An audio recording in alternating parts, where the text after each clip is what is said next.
భారత communist party ఎర్రకొండ ఈడలు ఈ సంవత్సరానికి 2025 డిసెంబర్ 26కి 3 సంవత్సరాలు పూర్తి చేసుకుంటున్న సందర్భంగా దేశవ్యాప్తంగా సిపిఐ జెండా ఆవిష్కరణలు, అలాగే ఈ సంవత్సరం అంతా కూడా భారత కమ్యూనిస్టు పార్టీ ఉద్యమ చరిత్ర, దేశంలో 3 సంవత్సరాలు పార్టీ ఆవిర్భవించిన తర్వాత కమ్యూనిస్ట్ పార్టీ సాధించినటువంటి విజయాలు, పోరాటాలు, త్యాగాలు, ప్రాణత్యాగాలు, ప్రజల కోసం, పేద బడుగు బలహీన వర్గాల కోసం ఎర్ర జెండా సాధించినటువంటి అనేకమైనటువంటి పోరాటాల చరిత్ర,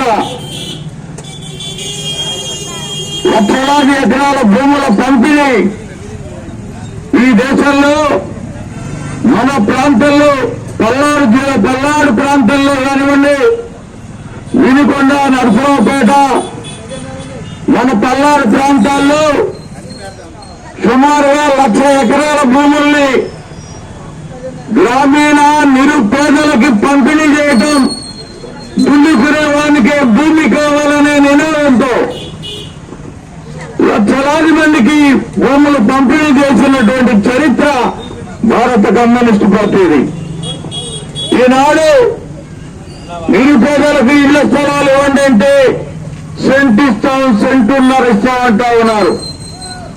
1 సెంటు భూమి ఒక పేదవాడు బాత్రూమ్ కట్టుకోవడానికి కూడా సరిపోయినటువంటి సెంటు భూమిని వాళ్ళు పెద్దలు ఎకరాల్లో బ్రహ్మాండంగా కోట్ల రూపాయల బిల్డింగులు కట్టుకోవచ్చు.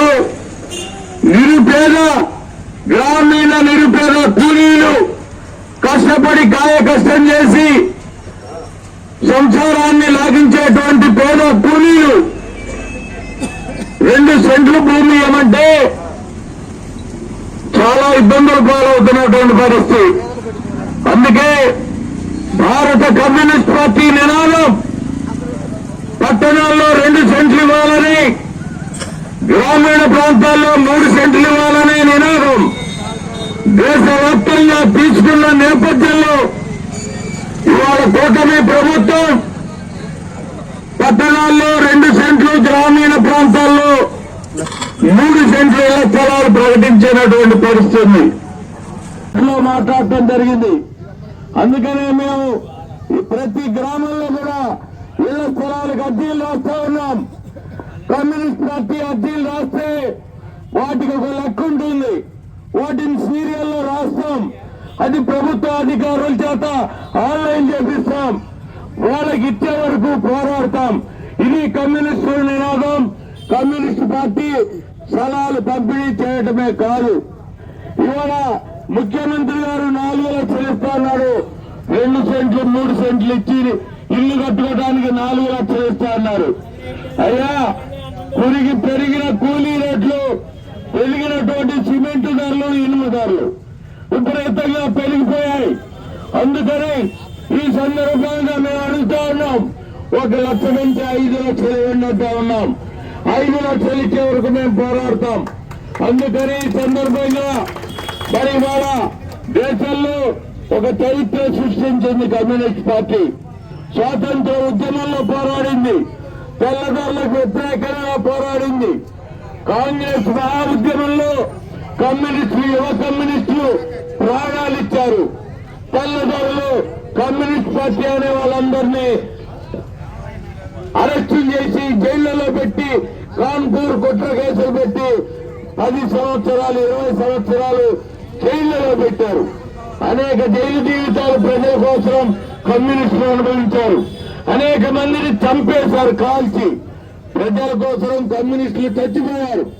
అందువల్ల అటువంటి కమ్యూనిస్ట్ పార్టీ ఎర్రజెండా పేద ప్రజల కోసం త్యాగాలు చేసే ఎర్రజెండా, ప్రజల కోసం ఉద్యమాలు చేసే ఎర్రజెండా, ప్రజల యొక్క అవసరాలు తీర్చాలని పోరాడేటువంటి ఎర్రజెండాకి ప్రజలు ఆదరించాలని పార్టీ పుట్టి 100 సంవత్సరాలైన సందర్భంగా ప్రజలందరూ కూడా ఈ పార్టీని ఆశీర్వదించాలని, ఈ ఎర్రజెండాను ఆశీర్వదించాలని అందరినీ కోరుతూ సెలవు తీసుకుంటా ఉన్నాను.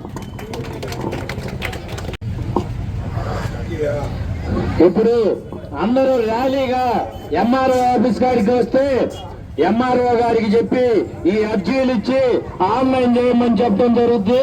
అందుకని అర్జీలు ఇచ్చిన ప్రతి ఒక్కరూ ఎంఆర్ఓ ఆఫీస్ కాడికి రావాలా. ఇప్పుడు మన జిల్లా సహాయ కార్యదర్శి షేక్ హుసేన్ గారిని మాట్లాడవలసిందిగా కోరుతా ఉన్నాం. సోదరి సోదరులారా, భారత కమ్యూనిస్ట్ పార్టీ 100 సంవత్సరాలు 99 సంవత్సరాలు పూర్తి చేసుకొని 100వ సంవత్సరంలో అడుగు పెడుతుంది.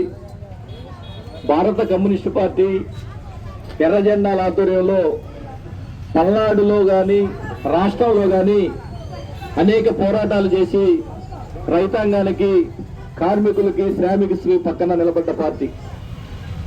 ఒకప్పుడు అంటరానితనం అనేక గ్రామాల్లో ఉన్న రోజుల్లో కమ్యూనిస్టు పార్టీ ఆవిర్భవించిన తర్వాత గ్రామాల్లో అంటరానితనానికి వ్యతిరేకంగా దళితుల పక్షాన్ని భారత కమ్యూనిస్ట్ పార్టీలోనే కొనసాగుతున్న మహోన్నత వ్యక్తి మన ఆంజనేయులు గారికి మన జిల్లా సెక్రటరీ గారు అలాగే సహాయ కార్యదర్శి గారు శాలువాతో సన్మానించాలని కోరుకుంటా ఉన్నాము.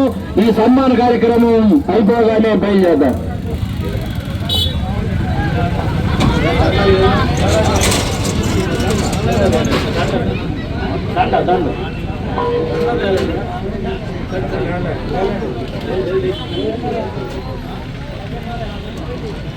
భారత కమ్యూనిస్ట్ పార్టీ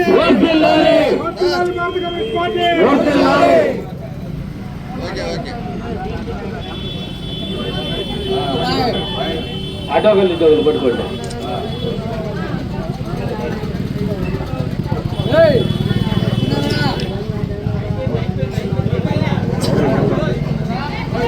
ఇప్పుడు నిర్మించాలి ఇల్లు వెంటనే, లేదా నిర్మించుకోవడానికి 5 లక్షల రూపాయలు ఇవ్వాలి.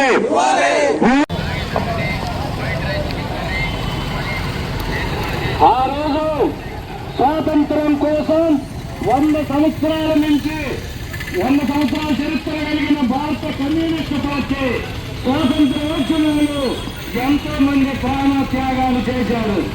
భగత్ సింగ్, సుఖదేవ్, రాజుగురు, అల్లూరి సీతారామరాజు లాంటి ఎంతో మంది ఆనాడు భారత